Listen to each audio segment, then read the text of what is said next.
someone tied me up and roped me, and it was either my boyfriend or my guy best friend. Years later, the disgusting truth was revealed. I was tied to my bed, unclothed and blindfolded, so I couldn't see anything. Someone started shoulder barging the door until they broke it down. That's when I heard my best friend Mark and my boyfriend Paul arguing. The blindfold actually slid up a little, allowing me to see out of the corner of my eye. I caught a glimpse of one of them pulling the other away, but in the darkness, I couldn't tell who was doing what. There was a lot of screaming and crashing. A few long minutes later, Paul came back in the room and untied me from the bed, just holding me and telling me Mark had been trying to rope me.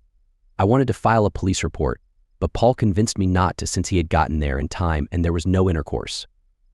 I took a few days off work, blocked Mark on all social media, but not before he texted me, trying to tell me that Paul had been the one to attack me and that he was the one who saved me.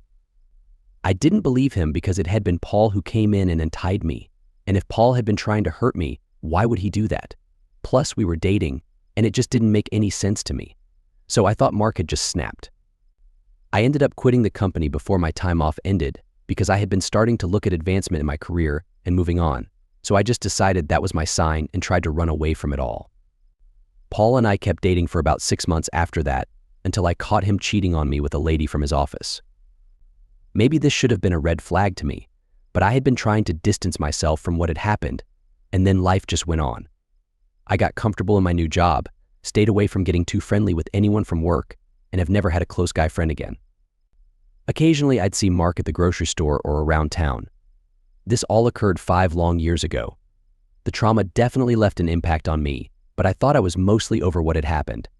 That was until I got a notification that Paul had messaged me.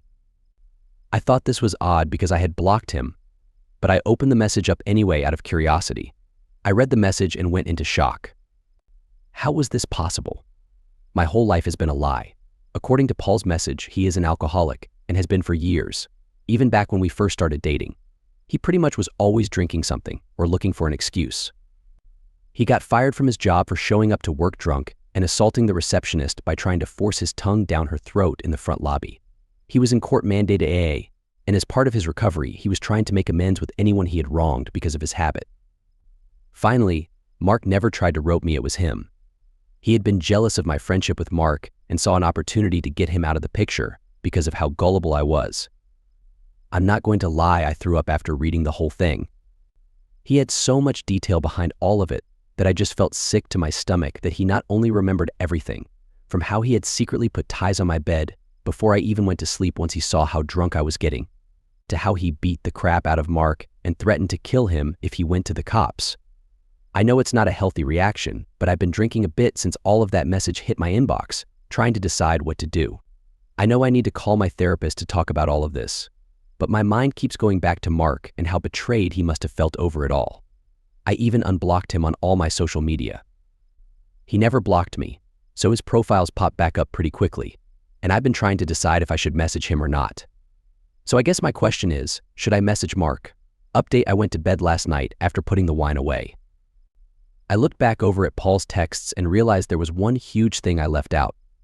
I don't even know how I missed this, but Paul mentioned that he had been diagnosed with antisocial personality disorder, essentially rendering him a professional psychopath.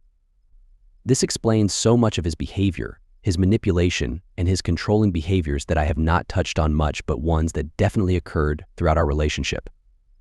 He isolated me not only from Mark, but from some of my close girlfriends too, and it's only now that I'm realizing how many quality relationships in my life I have ruined because of him.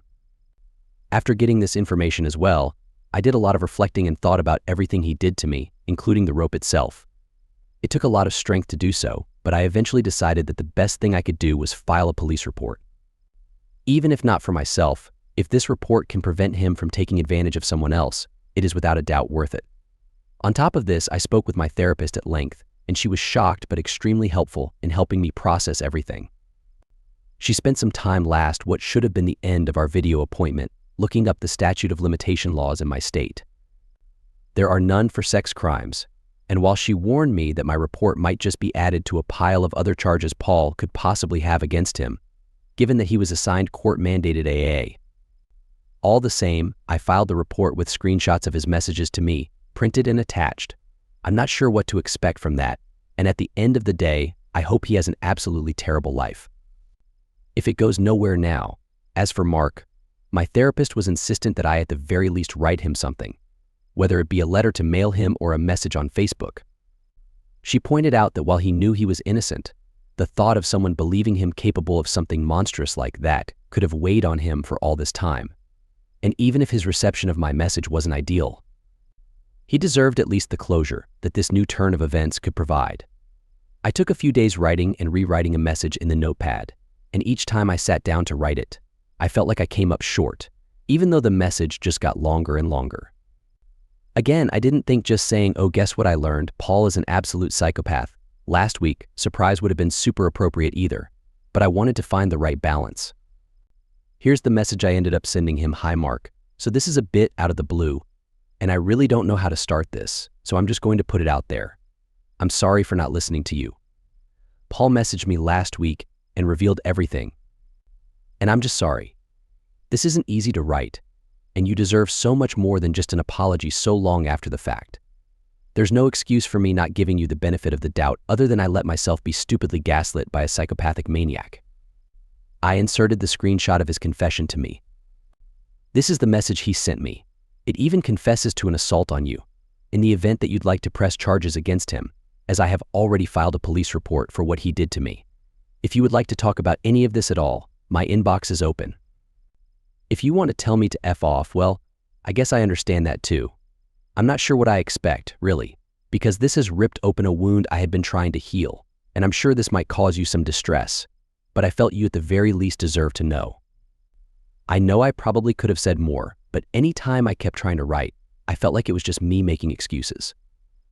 I sent that to him this past Friday, and I'm pretty sure he read it sometime between Friday and Saturday, as the read notification had been there when I checked Facebook again at lunch on Saturday. I had been out with my friend Jenny, who had stayed over with me after I learned the truth, and when I told her I had messaged Mark, she wondered if he had responded. So I checked last night at about 6 p.m. My phone dinged, and while I thought it might have been a text from Jenny, or maybe my mom, I actually found that Mark had sent me a reply. I wish you would have listened to me back then, but I'm glad you know the truth. I thought that was all he was going to send me, but the 3 dots kept going across the bottom of my screen. He was still typing. When he sent me pictures as well, they were graphic. Paul's assertion that he had beat the crap out of Mark did, in fact, come with documented proof from him in the form of pictures. Mark went on to explain that he filed an assault report the next day after my birthday, but the police had warned him against accusing Paul, given the turn of events in my "don't speak to me again" text I sent him when he tried to explain himself. Nothing had ever come of his police report, and he wasn't even sure why. Mark is still very much the kind person I remember him being, and while I was bracing for him to hold a grudge against me, he instead just expressed his happiness that I finally knew the truth. We exchanged small talk through chat for a little while, but it was nowhere near the conversations we used to have. Mark is actually engaged to a girl he has been dating for about 2 years now. He had apparently never brought any of this up to her until she saw my name flash on his screen with the notification and asked who I was. Funnily enough, Mark actually still works for the same company we had both been at, just now in a copywriting role for the marketing team. I asked if we could keep in touch, even if only with small talk, and he said that he thought that would be okay, though he was a lot busier than he was back then, between work and planning his wedding. While I thought that was going to be the end of it, he messaged me a few hours ago to let me know he refiled his police report with the added messages I had sent him, and that if I'd be open to it, he'd like to meet for coffee with his fiancée in tow and a friend of mine if I felt more comfortable doing it that way. Not really sure if that's an entirely good idea, but I shot Jenny a text to see what she thinks and if she'd be open to coming with. She said it's ultimately up to me what I decide to do, and she'd be with me either way. Update 2: Mark and I are planning to meet for coffee this weekend with some added supervision. I think his fiancée is curious about my intentions, which is fair. I have both apologized to him at this point.